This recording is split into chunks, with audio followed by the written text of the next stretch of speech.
Hi, and welcome to another episode of Hot Takes with me, the Silver Fox. And we're just going to change it up a bit here. We'll move away from COVID. It's very interesting in the things, and there's more revelations, more people giving evidence. But we'll step away for a minute because it's good sometimes just to take a pace back and just look at the sort of general stupidity, ineptness, and lack of political nous shown by the SNP. And in particular, of course, by Humza Yousaf. The SNP government has made it its policy, because they're being told to by the Greens, to destroy Scotland's oil and gas industry. It's not acceptable, apparently, to make lots and lots of money out of a natural resource that will help fund any potential transition to cleaner stuff. No, you must kill it immediately and then hope something comes along later. It's like some kind of inverted Mr. Micawber, isn't it? Income 20 shillings, expenditure 650 billion, result poverty. But this particular Mr. Micawber, who's looking for things to come back, of course, is Humza Yousaf. And he is going to be very, very disappointed with the results of a survey. For while he is trying to close down Scotland's oil and gas industry, the people of Scotland are more inclined to open it up and make it grow and earn a lot more money for the country, so that they can have somewhat better lives. It's not going to happen under the SNP, I think. Let's take a look. Facts are a bugger, aren't they? And when the facts say that the people of Scotland don't want you to muck around and damage their oil and gas industry, you better really listen. But of course, the Greens and the SNP don't listen to ordinary people. Why should they? The masses? That's beneath contempt. Why should we listen to them? After all, they are there to do exactly what we tell them. That seems to be their view. The contempt and arrogance is, of course, very strong. But of course it is us, the people, the masses, us little people. We are many. They are few. And ultimately, we will get our own way. And if you have to vote out these clowns, then that's exactly what's going to happen. And just vote for a party that says Scotland's got this massive reserve. Let's utilise it to the best ability. Let's not just pump it and hand it out as benefits and things. Let's take that money and invest it, and let's have a national investment fund. Let's do this. Let's create wealth for the country and do everyone in the country good. But not, of course, that the SNP and the Greens want that. They're all bloody Marxists. Well, the Greens are Marxist, but they're dragging the SNP even further left than they normally are. And so you're having this whole thing where everything has to be destroyed, poverty has to be spread across the land, misery following in its wake, hunger, destitution, starvation. It is the Green way. But not the way of the people, it seems. So, look, Scots want more North Sea oil drilling in a huge slap in the face to the SNP and Greens. Can't wait for the election. They will get a huge slap, won't they? The Nationalists have a presumption against new oil fields in Scotland, but that puts them out of touch with public opinion, which backs Rishi Sunak and the UK government. Can you imagine that? The SNP out of touch with public opinion. Why is it every time you see a picture of that man, he's always got a strange facial expression? It's almost as though he does it on purpose, but I do like the fact that he does look weird. Again, that's someone, and I love the term and I keep using it, but that's someone who's gambled on a fart and lost, isn't it? Either that or it's invisible penis time of the, again, isn't it? Anyway, the SNP's and Scottish Greens' hope of closing down Scotland's oil and gas industry have been dealt a huge blow, with Scots wanting to see even more drilling in the North Sea. The Nats have a presumption against new developments as part of its energy strategy, while the Greens want the entire industry shuttered. Of course they do, because it brings wealth, and wealth makes people happy, and happy people don't vote for Marxism. Despite that, Humza Yousaf has backtracked in recent weeks, saying his government would not try and block any new developments. They don't have the authority to block it. I love this, the arrogance. Oh, we're refusing to block it. You can't. You don't have the power.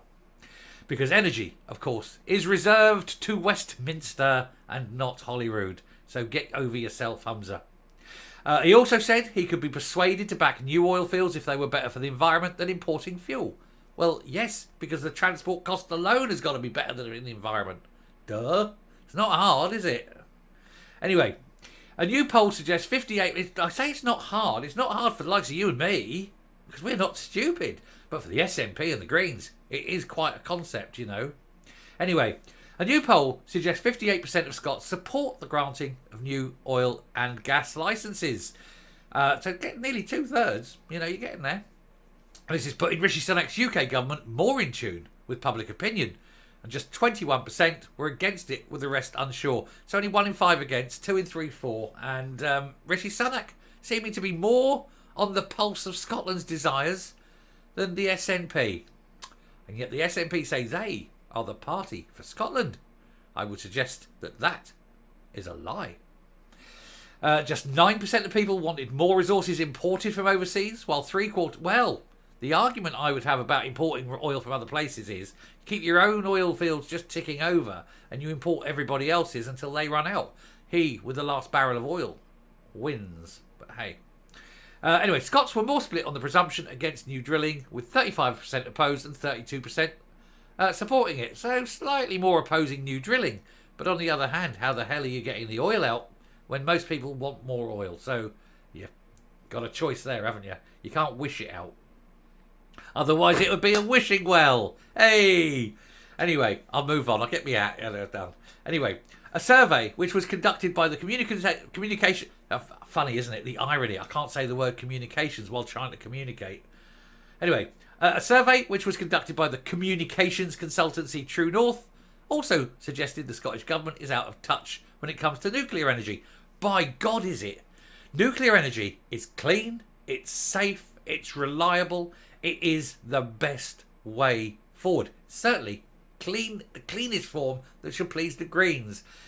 The old style nuclear reactors, which were a bit dodgy and all these things, right? They weren't designed to be nuclear reactors for producing energy.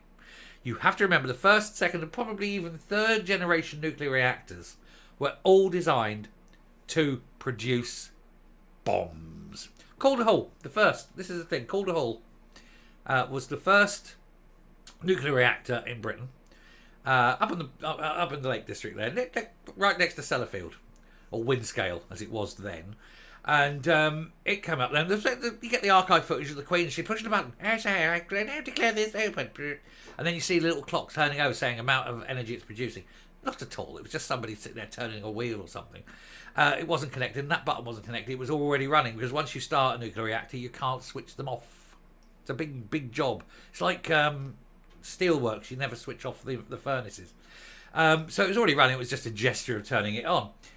But Calder Hall really didn't produce much more energy than some kid on a bike, you know, because it wasn't designed to produce electricity.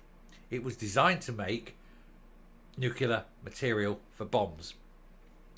And all of them did. Until about the 90s, virtually every nuclear power station was designed, it would produce, but it was producing that as a secondary to production of fissilable material for nuclear bombs. The new generation, they can't produce it. You don't use that material. You're not making anything that's bomb valuable material. It could still explode, but it'd be a dirty bomb, but it wouldn't be an atomic bomb or a nuclear bomb or even a hydrogen bomb. You wouldn't get that. So what they are, the modern ones, are literally atomic kettles. And you just put, boils water, turbine, out. And the thing is, they're so well designed that when they fail safe. Everything fails downwards. The nukes, if it's a nuclear problem, the nuke stuff falls out the bottom, and if it's another safety thing, the controllers fall into place. They are that simple. There is virtually nothing that can go wrong, short of somebody going in there and physically blowing it up. But you know what? You just put it and surround it with guards. It's fine. They're safe. But of course, the Scottish Government, out of touch. Won't have a touch. Back to the story. Sorry about that. I do get tangents, don't I? Anyway, 60% of Scots also want more onshore wind farms, and 65% want to see more offshore fields, according to the Times. You can't have them. He keeps selling all the land. He keeps selling all the seabed, you know, because, hey, it's not his land to sell, of course, but it's in his mind, he's just going to keep selling it. And so all these foreign companies come there, yeah, we'll buy your seabed and put this up. So you get these wind farms. Not going in and helping Scotland. It's helping other countries make money. because, you know, he doesn't care. He does not believe in what he's talking about. He's just happy to sell off Scotland's land to make up the shortfall in the books that he's caused every year. When the next party gets in and says, right, we can do this, and chop, chop, chop, chop, chop, and they go, hang on a minute, who sold all this land? Humza Yousaf. He's selling Scotland down the river. Anyway, voters also want to see closer collaboration between Westminster and Holyrood to achieve net zero. Net zero is a lie and is impossible. Stop thinking about it. And the poll was released before an event in Aberdeen organised by the Holyrood Sources podcast and Aberdeen and Grampian Chamber of Commerce today. So it's released today. Brand new. So there he is. Humza Yousaf, a man who thinks that coal is bad, oil is bad, gas is bad, everything's bad because he's told to by the Greens. Everyone else says, on your bike, we want it. And he doesn't like nuclear because he doesn't understand it, because it's hard. What an arse. Coming up. It's very difficult going through life as stupid as Humza Yousaf. But Shona Robertson manages it, and she's even stupider.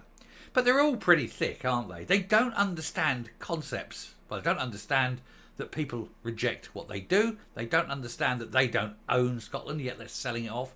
They don't understand the benefits of modern nuclear technology. And they seem to think that everything they do seems to magically happen simply through the willpower of wanting it. If wishes were horses, he'd still be an arse. Anyway, I shall round off there. Thank you very much for watching. Do please hit the subscribe button. Very important. They keep being shady and cutting the numbers and unsubscribing people. They're naughty boys and they do it. Anyway, thanks very much. Cheers. Until next time, stay safe, stay well. I will speak to you later. Bye.